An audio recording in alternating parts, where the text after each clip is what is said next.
Dans la vidéo de la semaine dernière, j'arrivais après une longue journée de voyage à Las Vegas où il faisait une chaleur insoutenable et avec une dizaine d'heures de décalage horaire. Et j'ai retrouvé Pedrito dans une ambiance particulière. Et oui, je suis tout seul parce que Anouchka, Anaë et Mila sont finalement restés en France. Je suis allé acheter une batterie, il ne me reste plus qu'à l'installer et à démarrer. Enfin, finalement, c'est pas si facile. Bon, là, je suis sur l'objectif batterie. C'est pas si facile parce qu'en fait, il y a des vis qui ont rouillé et j'ai pas accès aux outils à l'arrière. Donc, je galère, je fais du contorsionnisme pour réussir à choper un truc puis un autre. Donc, j'ai réussi à avoir le tournevis. Donc, petit à petit, genre, un micro pas après l'autre, j'avance. Voilà, il fait très très chaud. Je sais pas si vous voyez là, mais je suis en nage. Finalement, chaque petite étape, pourtant normalement super rapide et facile, devient une épreuve. Une fois la trappe ouverte, je galère pour débrancher la batterie avec les outils que j'ai réussi à récupérer, puis je suis incapable de la sortir de son emplacement. Une vis tourne dans le vide, elle est hyper difficile d'accès. C'est un vrai casse-tête. Bon, bah finalement, j'ai pas réussi. Il est 8h pétante, le soleil s'est couché et j'ai pas réussi à enlever cette de vis. Et je sais pas comment je vais faire. J'ai tout essayé. Elle est tout au fond en fait du bac où il y a la batterie. Il n'y a aucun accès. Je sais pas comment je vais faire. En tout cas, là, j'y vois plus rien à l'intérieur. J'ai plus de lumière, j'ai plus de batterie sur mon téléphone. J'ai besoin du GPS pour trouver l'hôtel. Bon, je pense que ce qu'il faut, c'est du repos. Purée, si ça devint. J'aurais vraiment pas anticipé cette galère-là. Mais alors vraiment pas. Pour moi, il est comme 5h du matin. Un peu plus, je suis fatigué. La nuit tombe et je reprends l'autoroute jusqu'à mon hôtel qui se trouve sur la Strip, cette fameuse avenue où se succèdent les casinos. C'est le week-end de la fête nationale, donc la ville est bondée, et c'est là que j'ai trouvé le meilleur deal pour mon hôtel. Des milliers de personnes y vont pour faire la fête, et moi j'y vais pour me reposer. Et à peine arrivé dans ma chambre, je m'écroule sur le lit, et sans m'en rendre compte, je m'endors sans même avoir dîné. Puis voilà, je me réveille en plein milieu de la nuit, merci le décalage horaire, et je suis juste là dans cet hôtel qui ressemble à un château médiéval. C'est l'hôtel Casino Excalibur, et juste à côté on voit le New York, puis tous les autres grands casinos. Puis j'attends sagement le lever du soleil pour retourner voir Pedrito pour une journée très chargée, et un gros regain d'énergie. Yes, yes, yes, yes, yes, yes, yes, yes! Wouh! Oh, moi! Il vient de démarrer le petit là. Yes, yes, yes, yes. Je boudais un peu depuis hier. Parce que je suis arrivé hier à, je sais pas quelle heure il était, 5h ici. Jusqu'à 8h du soir, j'ai essayé d'enlever la de batterie qui était là. Et j'ai pas réussi. Ce matin, je suis arrivé à 6h du mat. Et j'ai passé encore 3 heures. Finalement, j'ai réussi à l'enlever. Je l'ai branché. Ça m'a permis d'ouvrir les portes. Ce qui était déjà un gros changement, parce qu'au moins je peux avoir un petit peu d'air, un petit courant d'air dans le van qui est là, qui va trop bien. Ça me permettait d'ouvrir la porte latérale aussi, ce qui était quand même plus pratique pour rentrer dedans. Pedrito, bienvenue à bord. Désolé, là je suis méga excité. C'est un gros contraste avec l'énergie d'hier soir, genre gros contraste. Et puis finalement j'arrivais pas à démarrer. Genre j'essayais, ça pouvait pas démarrer. Genre j'en étais résolu à appeler un garagiste qui vienne sur place parce que le van il peut pas bouger quoi. Et une dernière fois j'ai réessayé et boum, ça a démarré. J'ai beaucoup de mal à me contrôler là. Autre bonne nouvelle, c'est qu'il n'y a aucun voyant qui s'allume, il n'y a pas de check engine, il n'y a rien. L'étape suivante, c'est de rebrancher le système électrique solaire. C'est indispensable pour moi pour être autonome dans le van et reprendre la route. C'est ce qui me permet d'avoir de la lumière le soir, de faire fonctionner le frigo, et ça change complètement les possibilités pour la cuisine. Et je peux aussi charger mon téléphone, mon ordi, appareil photo et les outils. Bref, ça fait toute la différence. Mais malheureusement, les batteries ne sont pas reconnues par le contrôleur de charge, et elles ne chargent pas. Le système est pour l'instant HS. Bon, alors mon hypothèse c'est que peut-être que ça marchait pas, tout simplement parce que le van il est à l'ombre et que les batteries elles n'ont pas eu d'énergie depuis très longtemps. Donc j'ai nettoyé le panneau solaire, puis on va reculer un petit peu, se mettre au soleil et voir si ça change quelque chose.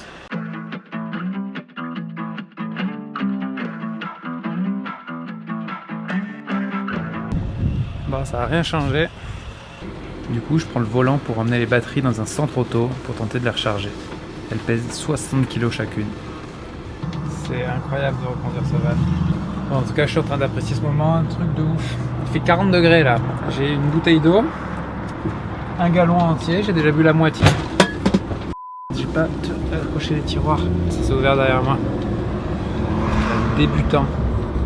Truc de base avant de partir, on accroche les tiroirs. Anouche. Une fois les batteries déposées, je commence à vaciller. Je n'ai quasiment rien mangé depuis ce matin. Avec les efforts, la chaleur et le décalage horaire, c'est épuisant et il faut que je trouve quelque chose à manger. Dans le quartier où je suis, on se croirait au Mexique. Tacos, mariscos, tortas, presque à tous les coins de rue. Mais tout est déjà fermé. Chanceux, je trouve une vraie caverne d'Alibaba, un immense supermarché latino ou mexicain avec tous les produits qui nous manquent tant à nous chez moi en France. Et cerise sur le gâteau, des tacos, aussi bons que de l'autre côté de la frontière. En attendant que les batteries chargent, je m'occupe des petites tâches simples. Gonfler les pneus, aspirer Pedrito de fond en comble et le passer au Karcher. Puis j'enchaîne avec la vidange. Je la faisais moins d'habitude, mais là pas de temps à perdre. Je veux aller vite et faire simple. Alors je suis dans un drive de la vidange, ce qui est assez commun ici. J'ai déjà acheté mon huile et le filtre, alors je ne paye que pour la main d'œuvre. Ça me coûte environ $30. Je suis retourné dans la voiture parce que je fais que descendre depuis tout à l'heure, ça détend un petit peu. Et puis il y a écrit ici, stay in your car. Please, stay in your car, c'est écrit partout, je l'avais pas vu encore. Et moi je fais que descendre depuis tout à l'heure, je les tchatche et tout. Allez, j'arrête. En fin de journée, je retourne finalement chercher mes batteries. Préparez-vous pour le Hello, welcome in AutoZone. Hello, welcome in AutoZone. Oh, how can I help? I left 2 batteries earlier. I just wanted to check if they were charged or how. Do you have your ticket? Yes. You were trying to get an update to see if they were done? Yeah. Okay. You said 2 batteries, right? Yes. Alright, it's fine. I got it. Mauvaise nouvelle. Après plus de 3 heures, elles sont toujours à plat. Je décide de leur laisser toute la nuit pour voir si ça fait une différence. La journée est passée très vite, les déplacements prennent beaucoup de temps. Je suis fatigué, alors je rentre au storage, chercher la voiture de Locke et je retourne à mon hôtel.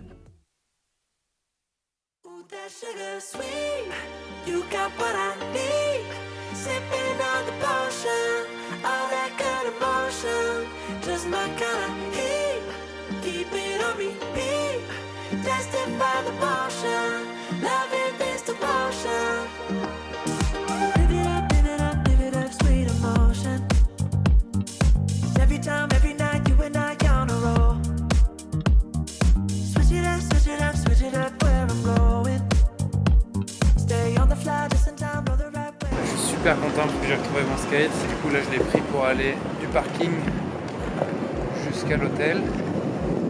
Et là on sent que c'est le week-end de la fête nationale parce qu'il y a plein de monde.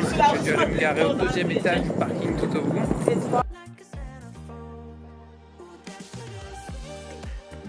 Et ce soir selon vous, grosse soirée sur la strip ou gros dodo?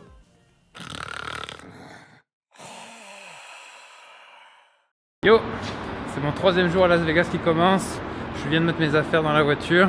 J'ai passé ma 2e nuit à l'hôtel et puis c'était la dernière. Je dois check out un petit peu plus tard, à midi.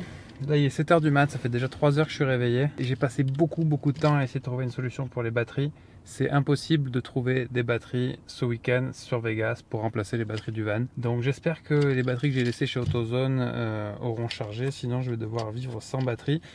Quand je ne suis pas chez moi et que je passe des heures sur internet sur des réseaux publics, que j'utilise mon téléphone pour mon check-in d'hôtel avec toutes mes données bancaires, ou comme clé pour ma chambre, comme passe pour le parking, et que je dois faire des achats importants en ligne, je préfère toujours jouer la carte de la sécurité et utiliser un VPN. Depuis des années, j'utilise NordVPN qui sponsorise cette vidéo et j'en suis super content. Le chiffrement de NordVPN brouille mes données en ligne pour que des personnes malveillantes ne puissent ni les voir ni les utiliser. Ça devient quasiment impossible de hacker mes données et du coup je suis plus en confiance. Dans les derniers jours, j'ai vraiment mis mes données de carte de crédit partout. Dans l'app de l'hôtel, sur le site de la voiture de location pour réserver. Je me suis connecté à mon app de banque, j'ai fait des virements. J'ai utilisé je sais pas combien de réseaux publics dans les aéroports. Et là, je suis à l'aise.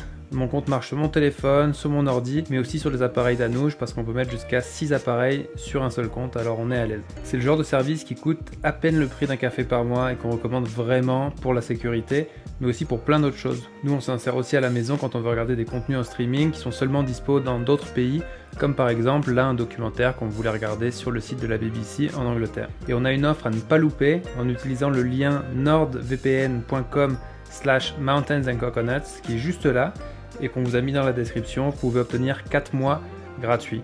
Et avec NordVPN, il n'y a aucun risque. Vous êtes satisfait ou remboursé sous 30 jours. Aujourd'hui, c'est une grosse journée parce que c'est le début de l'autonomie complète. Thank you for parking at Excalibur. Je dois ramener la voiture de Log dans l'après-midi et plus d'hôtel non plus. Alors il faut que je m'organise pour être autonome ce soir même si je n'ai pas d'énergie dans le van. Finalement, j'aurais même pas mis les pieds sur la strip une seule fois parce que les 2 jours, je suis allé de la voiture à ma chambre d'hôtel et puis j'étais tellement crevé que je me suis étalé sur le lit. Hier, j'avais l'intention de sortir, mais non. Je me suis endormi, genre toutes les lumières allumées et tout ça. Donc heureusement qu'on a fait le petit passage en voiture hier pour vous montrer.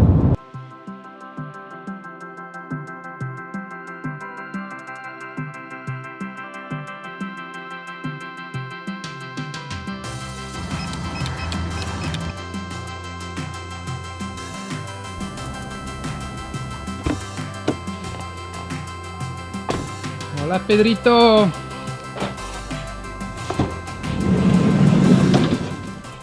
Je viens de remarquer que les voisins de devant, ils sont pas là, ils ont dû prendre leur... je sais plus ce que c'était. Ah oui, c'était des jet skis pour le week-end, en tout cas pour la journée.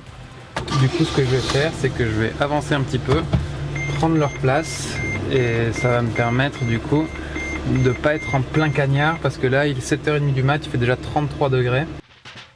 Et j'ai beaucoup de choses à trier. C'est ouf la quantité d'affaires qu'on avait laissées dans le van. Et je ne veux pas trimballer jusqu'à Montréal des choses qui seront jetées ou données de toutes les manières.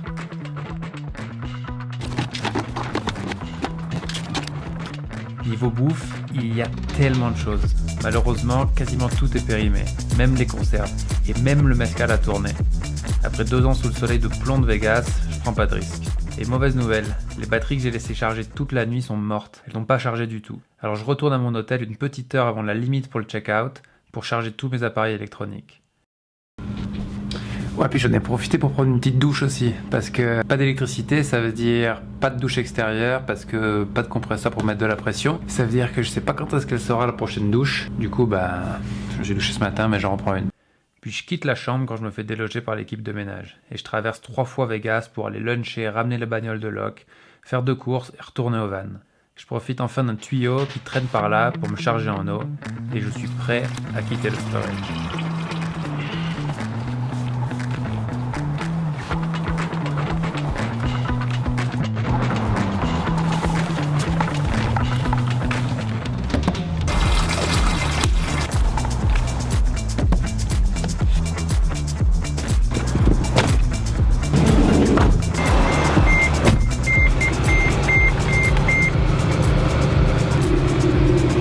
Bon, Las Vegas, je pense que nos au revoir sont proches. Je vais maintenant aller mettre du gaz, du propane, en fait, au cas où j'ai besoin de cuisiner. Je pense qu'il y a un endroit pas très loin, faire des petites courses histoire d'acheter de quoi bouffer, juste pour ce soir et demain matin, parce qu'après je pourrais rien conserver avec cette chaleur, comme j'ai toujours pas d'électricité.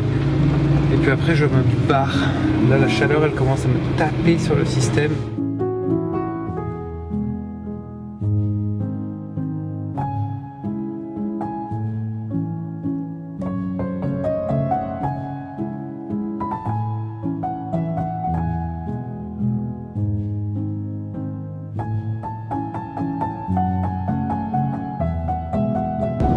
J'étais à nouveau un petit peu à bout, un petit peu désespéré. Là, j'ai dû faire 3 supermarchés pour trouver 3 fruits. Je suis pas arrivé à temps pour acheter le propane. Donc là, j'ai pas de propane. En fait, je suis arrivé dans un endroit où il n'y en avait plus. Et là, je viens de quitter Las Vegas vers le Lake Mead. Et putain, je me retrouve dans la nature, quoi. Genre dans le désert. Et ça fait un bien, mais fou. Je pense que j'en pouvais plus. Déjà du chaud, genre le chaud il est toujours là. Puis le fait d'être en ville, je crois que ça m'avait un peu gonflé, quoi. Las Vegas, ciao. Et là c'est le début de ma route en fait. Là je fais juste 1 heure de route pour aller sur le bord de Lake Mead. Ça fait un petit détour mais au moins je vais pouvoir me poser. Et puis demain matin très tôt je vais faire mon premier tronçon vers le sud de l'Utah.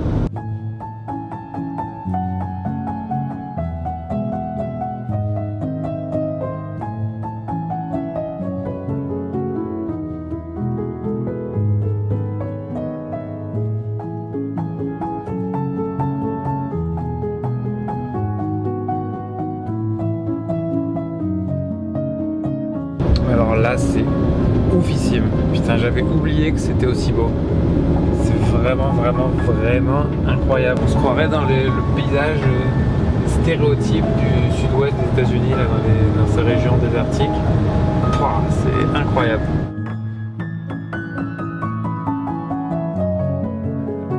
J'arriverai pas à destination avant la nuit noire, mais je sais déjà où je vais et je connais l'endroit. Donc même dans le noir, dans cet immense désert, je devrais retrouver le spot. Puis à la lampe frontale, je mange des crudités. Je suis dans le noir total, mais je kiffe tellement le retour dans la nature.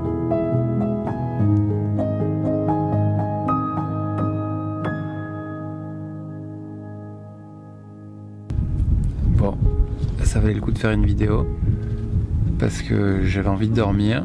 Je me suis mis sur le lit, j'avais laissé la porte un petit peu entrouverte. Mais genre je carbonisais, j'avais l'impression que le matelas il était chaud. Et en fait il est chaud de la journée tellement il a chauffé. Et donc là je suis dans un méga courant d'air. Mais genre méga courant d'air, j'imagine que vous entendez le vent en plus dans le micro. Genre il y a 40 km/h de vent dans le van au-dessus de ma tête. Et malgré ça, je crève de chaud, j'ai l'impression que le vent il me chauffe. Genre je pense que le vent il doit être à 38 degrés. Et voilà, va falloir dormir comme ça. Je peux me prendre un petit verre d'eau chaude pour me rafraîchir.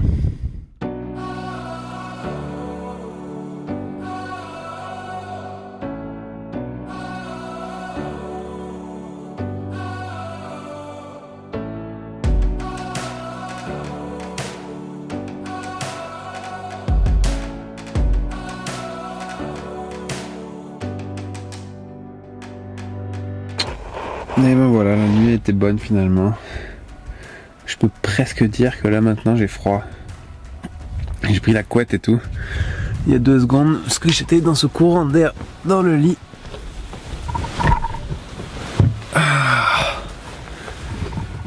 Tiens, là on est au top. C'est le moment de la journée où il fait pas chaud quoi. Ou alors si, il fait toujours chaud mais beaucoup moins chaud.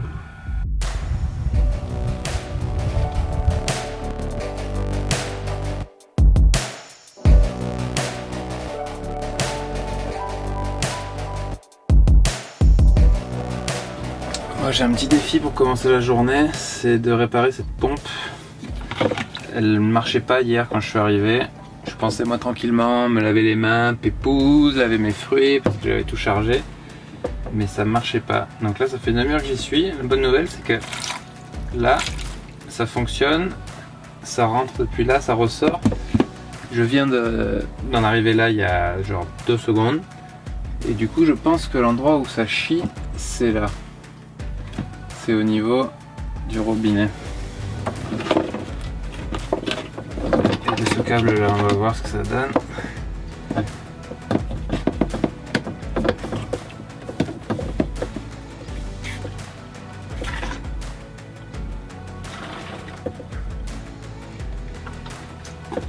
Ah, voilà. Oh putain, ça marche. Yes, papa! Il n'y a rien qui est facile. Hein. En tout cas là c'est vraiment le truc pour que j'apprenne à garder mon sang-froid. Et ouais. Non ça c'est bon.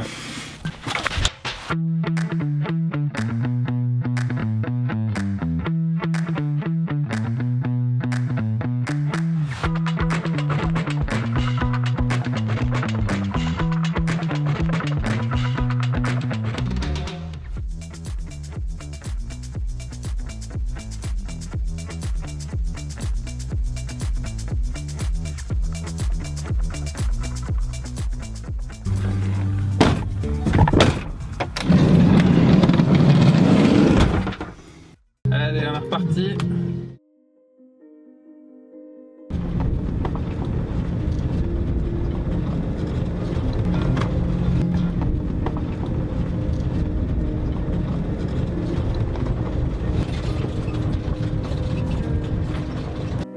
Et voilà, j'ai bel et bien retrouvé la van life qu'on avait quittée à nous chez moi il y a 2 ans. Je reprends la route en profitant de ce moment pour tous les deux, en me disant que c'est sûr et certain qu'on reviendra ici en famille. J'ai la chance de quitter un endroit extraordinaire qui m'a servi de jardin le temps d'une nuit, et je me lance sur une route à couper le souffle à travers le Nevada et le sud de l'Utah. Sans doute une des régions les plus impressionnantes qu'on ait traversées dans nos aventures avec Pedrito. On se retrouve la semaine prochaine pour une autre vidéo et des spots absolument bluffants dans l'Utah et aussi dans le Colorado. Voilà, je poursuis ma route, je pense à vous et je vous aime. Ciao! Pour ne pas rater ça, abonnez-vous et appuyez sur la petite cloche pour activer les notifications. Et on se retrouve aussi tous les jours sur Instagram, c'est Famille Happiness. D'ailleurs, le nom de la chaîne YouTube va bientôt changer pour Famille Happiness aussi. Oui, bonjour, vous sauriez pas où est-ce que je peux trouver un spot pour dormir, s'il vous plaît? Vous connaissez bien le coin? Alors là, ce qui est en train de se passer, c'est vraiment oufissime. Ce coucher de soleil de l'au-delà, avec la pluie, l'arc-en-ciel. Il est 4h du mat et je me sens de moins en moins bien. J'arrive pas à me rendormir.